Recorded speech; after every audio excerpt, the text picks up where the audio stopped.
Mesdames, mesdemoiselles, messieurs, salutations et bienvenue dans cette nouvelle vidéo. Dans les vidéos précédentes, nous avons parlé des 3 premières lois du foot, à savoir le terrain, le ballon et les joueurs. Nous allons donc voir dans cette nouvelle vidéo la 4e loi du foot, l'équipement des joueurs.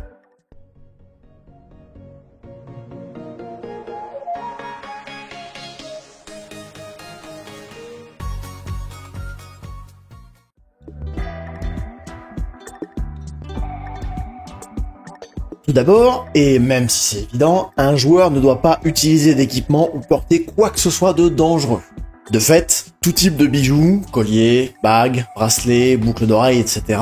est interdit et doit être retiré. Recouvrir les bijoux de rubans adhésifs n'est pas autorisé, même si, dans les tréfonds du foot de district, on a tendance à tolérer cette pratique quand on est le seul officiel présent à un match. Aussi, les joueurs doivent être inspectés avant le début du match, et les remplaçants avant d'entrer en jeu. Si un joueur porte ou utilise un objet ou un bijou non autorisé ou dangereux, l'arbitre doit ordonner au joueur de retirer l'article immédiatement ou de quitter le terrain au prochain arrêt de jeu s'il ne peut pas ou ne veut pas s'exécuter. Au passage, un joueur refusant d'obtempérer ou remettant l'article en question doit être averti.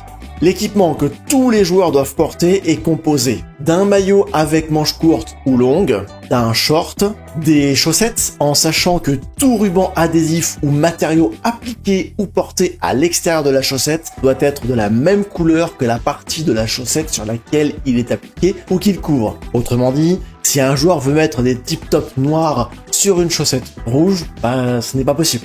Des protège-tibias qui doivent être en matière adéquate, pas en carton et encore moins des tuiles par exemple, et à partir du 1er juillet 2024, d'une taille appropriée. Petite parenthèse, car on a là une nouveauté pour la saison 2024-2025. Jusqu'à la saison 2023-2024, les protège-tibias ne devaient couvrir que la base de la cheville. Maintenant, ils doivent avoir une taille adéquate. Ça ne veut pas dire grand chose, mais cette responsabilité incombe aux joueurs, donc autant dire que ça ne va pas changer grand chose. Petite anecdote qui m'est arrivée ce week-end lors du premier tour de la Coupe de France, où au moment de l'inspection d'un des joueurs de l'équipe visiteuse, je ne sens pas de protège-tibia. Alors qu'il me certifie avoir des protège-tibias, il les enlève de sa chaussette et il faisait cette taille-là. Véritablement, ce devaient être des protège-tibias réservés aux U5, U6, c'est-à-dire les tout petits joueurs qui débutent juste et qui n'ont pas encore terminé leur croissance. De fait, ce n'est pas possible de jouer avec des protège-tibias pareils et il a dû changer ses protège-tibias sous peine de ne pas pouvoir jouer le match. Et ces protège-tibias doivent être recouverts par les chaussettes. Il n'est pas possible d'avoir des protège-tibias par-dessus les chaussettes. Et enfin, le dernier équipement obligatoire est la paire de chaussures, qui est, à mon avis, tout aussi importante que les protège-tibias. Autre nouveauté pour la saison 2024-2025, le capitaine doit porter le brassard fourni ou autorisé par l'organisateur de la compétition concernée, ou un brassard d'une couleur sur laquelle pourra figurer le mot capitaine, une traduction de ce mot, ou encore la lettre C. Les inscriptions devront être d'une seule couleur. Cette mesure va permettre d'avoir des brassards uniformisés, ce qui peut éviter les publicités, déclarations ou slogans inadéquats. De façon plus globale, un joueur ayant perdu accidentellement une chaussure ou un protège-tibia doit les remplacer le plus vite possible et, au plus tard, lors du prochain arrêt de jeu. Si, avant de le faire, le joueur joue le ballon et ou marque un but, le but sera accordé, si ceci se fait dans la continuité de l'action. Les deux équipes doivent porter des couleurs qui les distinguent l'une de l'autre et des arbitres. Chaque gardien de but doit porter des couleurs distinctes de celles portées par les autres joueurs et par les arbitres. Si la couleur des maillots des deux gardiens est la même et si aucun des deux gardiens n'a d'autres maillots, l'arbitre les autorisera à jouer le match malgré tout. Si jamais un joueur souhaite porter un maillot de corps, ou lycra pour les intimes, la couleur de celui-ci doit être d'une seule couleur, qui doit être de la même couleur que la couleur principale de la manche des maillots, ou d'un motif ou de couleur reprenant à l'identique celui ou celle des manches du maillot. Ça veut dire que s'il y a un liseré au bout de la manche du maillot, le sous-maillot doit être de la même couleur que ce liseré, ou de la même couleur que la couleur dominante de la manche. Aussi, tous les joueurs appartenant à la même équipe doivent avoir un sous-maillot de la même couleur. Il ne peut pas y avoir un sous-maillot bleu et un autre sous-maillot jaune au sein de la même équipe, par exemple. Enfin, les couleurs des cuissards ou collants doivent être identiques à la couleur dominante du short ou à la partie inférieure du short, en sachant que les joueurs d'une même équipe doivent porter la même couleur encore une fois. Les protections non dangereuses comme les gants, les casques, les masques faciaux, les genouillères et les coudières en matériaux souples et légers et rembourrés sont autorisées, tout comme les casquettes de gardien et les lunettes de sport. Les gardiens de but peuvent même porter des pantalons de survêtement s'ils le souhaitent. Ce sont cependant les seuls joueurs à être autorisés à le faire.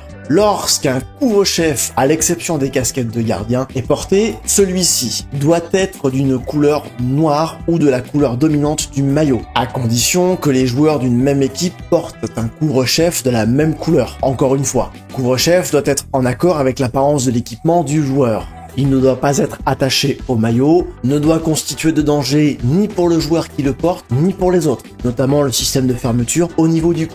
Et il ne doit pas avoir d'éléments protubérants dépassant de la surface.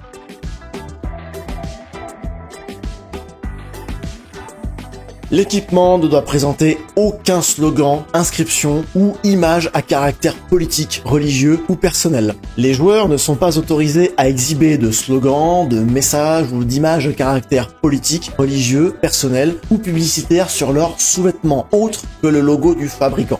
En cas d'infraction, le joueur et ou l'équipe sera sanctionné par l'organisateur de la compétition, par la Fédération nationale ou par la FIFA. Sur le principe, la loi 4 s'applique à tout type d'équipement, y compris les vêtements, susceptibles d'être portés par les joueurs, les remplaçants et les joueurs remplacés. Ces principes s'appliquent également à tous les officiels d'équipe présents dans la surface technique et les éléments suivants sont généralement autorisés. Le numéro et le nom du joueur, le logo du club, les slogans et emblèmes faisant la promotion du football, du respect et de l'intégrité, ainsi que toute publicité autorisée par le règlement de la compétition ou celui de la fédération nationale, de la confédération ou de la FIFA. Les détails essentiels d'un match, équipe, date, compétition, événement, site, etc.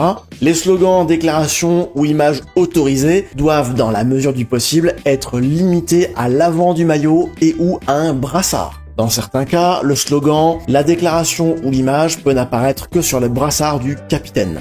Avant de déterminer si un slogan, une déclaration ou une image est autorisé, je reviendrai avec plus de précision dans la vidéo concernant la loi 12, fautes et incorrections, selon laquelle l'arbitre doit sanctionner un joueur lorsque celui-ci se rend coupable des faits suivants. Tient des propos blessants, injurieux et ou grossiers, ou agit de façon blessante, injurieuse et ou avec grossièreté, ou alors s'il agit de façon provocatrice, moqueuse ou offensante. Tout slogan, déclaration ou image entrant dans l'une de ces catégories est interdit.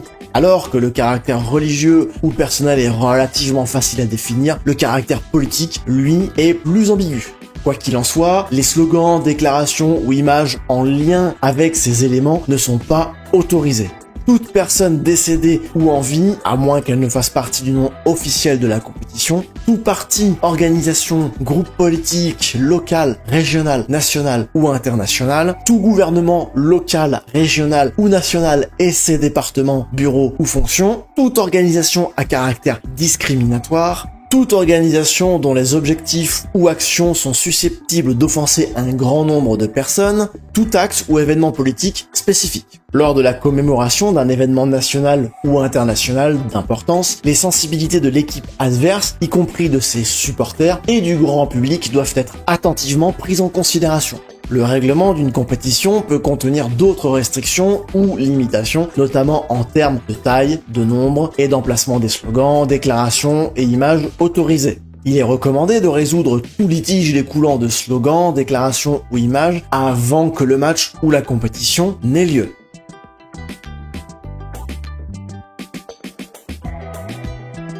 Pour toute infraction à la loi 4, le jeu ne doit pas nécessairement être arrêté. L'arbitre doit demander au joueur de quitter le terrain pour corriger sa tenue, ou le joueur devra quitter le terrain dès le prochain arrêt de jeu, à moins qu'il n'ait déjà corrigé sa tenue. Un joueur quittant le terrain pour corriger sa tenue, ou en changer, doit laisser un arbitre vérifier son équipement avant d'être autorisé à regagner le terrain. Et il doit attendre l'autorisation de l'arbitre principal pour regagner le terrain, ce qui peut se faire pendant le jeu.